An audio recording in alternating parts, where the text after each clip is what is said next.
All right, so just got done seeing Mission Impossible: The Final Reckoning, and I think I've heard a little bit of the thoughts on the movie beforehand. I've not really seen or read any full reviews, just a little bit, just to kind of get a flavor of what some people were saying earlier. And I gotta say, I can see why they're saying negative things about it. I can see the things that they're pointing out that's negative, but one, it's the way all the Mission Impossible movies have been written and set up. This feels like a standard Mission Impossible movie. I mean, there's different feelings throughout. There's more of a overall sense of dread that all the other movies do not have, but it follows the same structure, very much so. So when they're complaining about things that I feel like is just like in every Mission Impossible movie, it feels very, I don't know. It's weird because I'm sure anyone who has negative critiques about, especially stuff that happens in the first hour. I mean, obviously they're not wanting to dislike it. I don't know why they would want to dislike it. But everything that happened in the first hour and beyond, and the entire thing, I thought was quite excellent. I think one of the biggest thing is as they're saying, there's lots of exploratory dialogue, and that's what a Mission Impossible movie is. It's really all about the mission. There's not much dialogue that really, there's character-driven dialogue here and there, but it's mostly about, what's going on, mostly about what these characters would be talking about if this was a real-life situation. That's kind of like I think the only movie really that has really delved into a bit more of a dramatic part was the third one, because he was actually trying to have a wife. And then, of course, I think it was in the sixth one that they were talking about his wife. No, I think it was Fallout. Anyway, which would be the sixth one. They're talking about, like in their life, you really cannot have a wife. It just doesn't work out. Your life is your missions.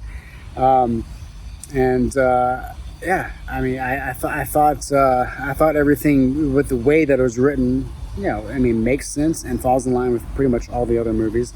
Even the third one, the way that it's not exposition so much of making sure everyone in the room and in each scene is on the same page about what the mission is and how to do it. There's some really nice. There's a great bookends to the movie. It really makes it feel complete. There's just enough dialogue to make sure that you know what is going on, but it doesn't overdo it, I don't think. I was never thinking that I was that far ahead of what was actually going on. I mean, you kind of knew. I mean, ultimately, you can see, it's not really a movie that's going to destroy the world, but I think it does a good enough job to where, and I don't even want to say good enough, I think it does a really excellent job of making sure that you know what's going on and that you're also never bored. Never once was I bored. Never once did I feel like the runtime was too long. By the time it got to the third act, I was thinking, really, are we actually at the third act already? There's definitely some surprises. I've heard some negative things about, it's trying to tie all the other Mission Impossible movies together in a stupid way, or just trying to act like that. I don't know if people don't want this movie to feel like it's encompassing everything that's happened between the first one and now, but I really like that aspect. And I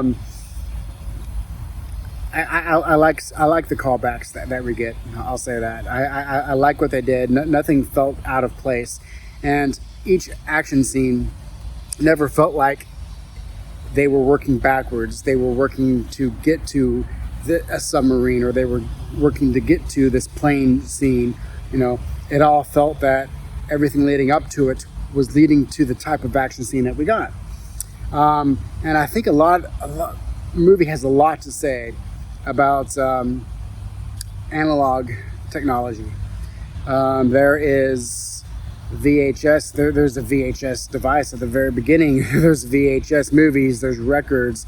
There's a character that is talking about how living kind of pretty much off-grid. I don't know how much more off-grid you can get, but he's talking about how it's actually a really good thing.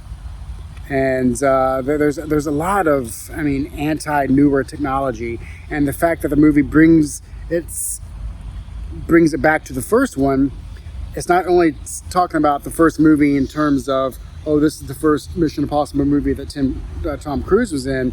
It's saying, no, this was back during a time where there was a lot less advances in a lot of digital technology. Digital technology was becoming more and more common amongst, everyday people. But it was definitely before really like internet was available, but not hugely mainstream.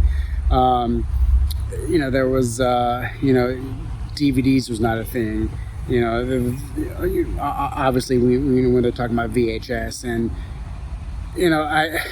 I really like how they had reasonings for talking about the past, and and a lot of positive thoughts about not being reliant on technology.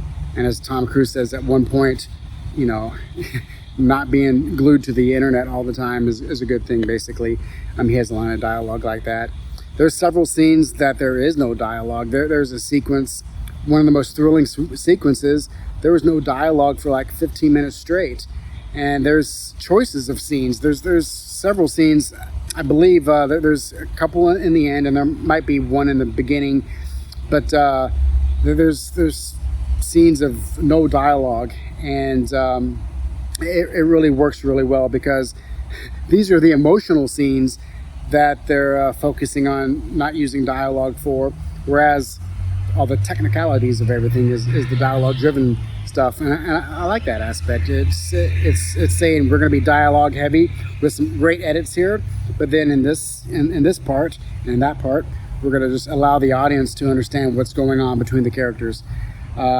So easily my favorite movie of the year so far. It's not what you would consider like best picture stuff, because it's not really a best picture type of movie, and it's not trying to be. But as far as what it is, I see nothing really wrong with it. I could nitpick really, but then again, I could see the reasons why my nitpicks can be seen as positives. And I totally disagree, like I said, with some critics out there talking about some major things that made the movie just okay or bad for them. I don't know.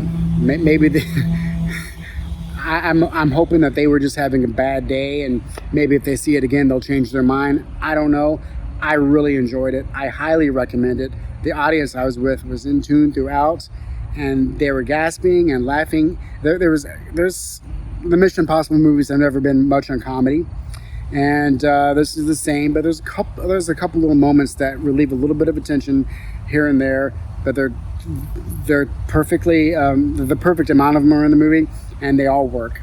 Probably like 3 or 4 little parts, but yeah, I definitely recommend seeing it. Yeah. As far as the future of the series, it could end here. You could have future movies where maybe Tom Cruise is, in the catcher's position or something like that, or it could be done and over with, and then maybe they could reboot it. Who knows? I don't think that they would want to totally discontinue the series, but yeah, as far as it is right now, I think it ended on a really great note, and I'll end this video on a really great note of, hey, enjoy this one, because I really did. I think most people who are into it will too, despite what some of the critics might say. But definitely like, share, subscribe, thumbs up, notification bell, all that nonsense. And I'll catch you in the next one.